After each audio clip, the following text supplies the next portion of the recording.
Les Jeux Olympiques de Satan. Comme le disait si bien Paul Valéry, qui ne peut attaquer le raisonnement, attaque le raisonneur. Ce scénario n'est pas une fiction, c'est une réalité prévisible. Constatons la récente directive de la CIA qui demande aux touristes américains de ne pas prendre le métro parisien pendant les Jeux Olympiques. Ont-ils été prévenus d'un éventuel attentat? Et si oui, pourquoi les autorités françaises prennent-elles le risque de maintenir ces Jeux Olympiques?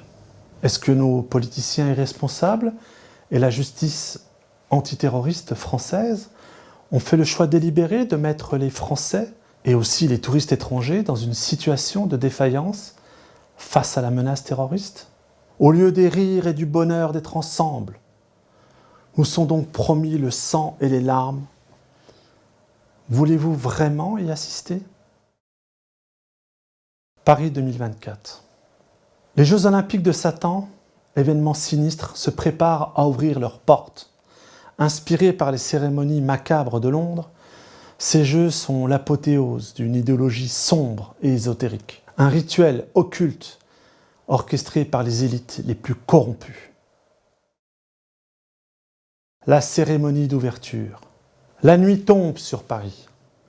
Une cérémonie scénarisée à la Danny Boyle. La tour Eiffel est illuminée d'une lumière rouge sang, tandis que la scène reflète des ombres inquiétantes. La cérémonie d'ouverture commence avec une procession de figures masquées, drapées de robes noires, ornées de symboles ésotériques. Là, le personnage central, vêtu d'un costume noir aux accents métalliques, émerge de l'ombre. Il porte un masque rappelant les visages torturés des sculptures médiévales. Cet homme, surnommé le guide, symbolise la peur, la manipulation. À ses côtés, des enfants en tenue d'hôpital avancent, leurs visages marqués par la terreur. Les jeux et les rituels. Sur un mode de jeu à la Steve Jackson, Illuminati, mixant fiction, événements réels en mode Combined Disaster et paranoïa exacerbée se produisent, les jeux commencent donc pour les pires pervers aussi. Ici, point de compétition sportive traditionnelle, chaque épreuve est quasiment un rituel occulte, invitant les forces sombres à tester les limites de la cruauté humaine. Le marathon des âmes. Les participants courent en tous sens à travers les rues de Paris pour éviter les attentats à la bombe. Ceci alors que les médias de masse et les réseaux GAFAM annoncent la première explosion de la bombe électromagnétique E-bomb de la Troisième Guerre mondiale. Le confinement est instauré et la loi martiale validée. Paris devient dystopique aux yeux du monde avec ses drones survolant en permanence la capitale. Le cauchemar d'Orwell en live. Les tests de reconnaissance faciale de Nice s'étendent en un éclair à toute la France. Ce pays pue la peur. Les élites dégénérées jubilent. L'enregistrement de la vidéo de clôture est hacké et diffusé avant l'heure prévue. On y voit Tom Cruise, l'égérie de la scientologie, monté sur scène pour la cérémonie de clôture. Il s'avance sous les acclamations sinistres de la foule et prononce un discours exaltant les vertus de la nouvelle humanité transhumaniste. Il rend hommage à William Sims Bainbridge, transhumaniste fou, auteur du livre Satan's Power. Cruise parle avec ferveur des promesses de la technologie et de la transcendance de la nature humaine. Mais derrière ces paroles, le malaise devient palpable. Les spectateurs commencent à ressentir la dissonance entre le message et la réalité de leur oppression. En complément de cette vidéo de Tom Cruise, apparaissent des scénettes du film de Songbird, qui font également le buzz sur les réseaux sociaux. Synopsis. 2024, le Covid-23 tue en masse. On voit des séquences où les gens sont traqués et parqués dans des camps, contrôlés H24. La révélation et le chaos. Alors que la vidéo de Tom Cruise diffusée par les hackers a été vue par des centaines de millions d'humains, et les scénettes du film de Songbird, les réseaux sociaux s'enflamment, le pouvoir mondialiste panique et déclenche des cyberattaques massives.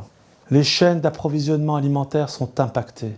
Paris se vide de nourriture, l'Île-de-France aussi, et ce en moins de 2 jours. Le public autrefois soumis commence à se révolter. Les militaires sont débordés, les gardes de sécurité décontenancés, découvrent leur propre famille en manque de nourriture parmi les rebelles. Des émeutes éclatent. Les milliers de kalachnikovs des quartiers sortent. Les riches et les puissants deviennent les cibles de la rage populaire. Les gardes du corps pensent alors à leurs proches affamés. Ils savent où leur ex-protégé cache des vivres. Armés, ils sont sans pitié. Le déclin des élites. Les villes plongent dans le chaos. Les cyberattaques paralysent les infrastructures, les chaînes d'approvisionnement sont rompues, les agents de maintenance sont dans l'impossibilité d'y remédier. Les élites, croyant en leur immunité, réalisent trop tard qu'ils ne sont pas à l'abri.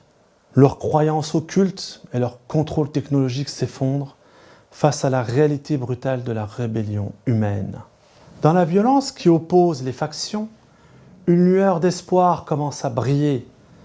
Depuis leur commune, les masses éveillées et unies cherchent à reconstruire une société libérée de l'oppression des élites. Les JO de Satan s'achèvent donc dans le sang et le feu, mais aussi dans l'espoir d'un renouveau. Les funestes idéologies des élites sont détruites. Les survivants commencent à bâtir un monde nouveau, basé sur la justice et la liberté, sans haine ni violence. Cela passe par un contrôle économique des élites plus accru et plus local. Le chaos n'a pas engendré l'ordre espéré par les satanistes, mais il a ouvert la voie à une prise de conscience collective et à la fin de l'ère des tyrans occultes. Les hubris n'étant que les idiots utiles de la mécanique sociétale folle, ces derniers faisant le sale boulot de la prédation pour que le mode de vie énergivore des normies perdure et que ces derniers paraissent dans leur quotidien, leur entertainment abrutissant. Enfin, les gens décident et n'ont plus le choix vu qu'ils ont frôlé le suicide collectif. Moins d'esclaves, moins de maîtres. Les Jeux olympiques de Satan, censés célébrer la domination des forces obscures, ont finalement révélé la puissance invincible de l'esprit humain en quête de liberté. Comme le rappelait si bien Jean, chapitre 8, verset 32, « La vérité vous rendra libre ».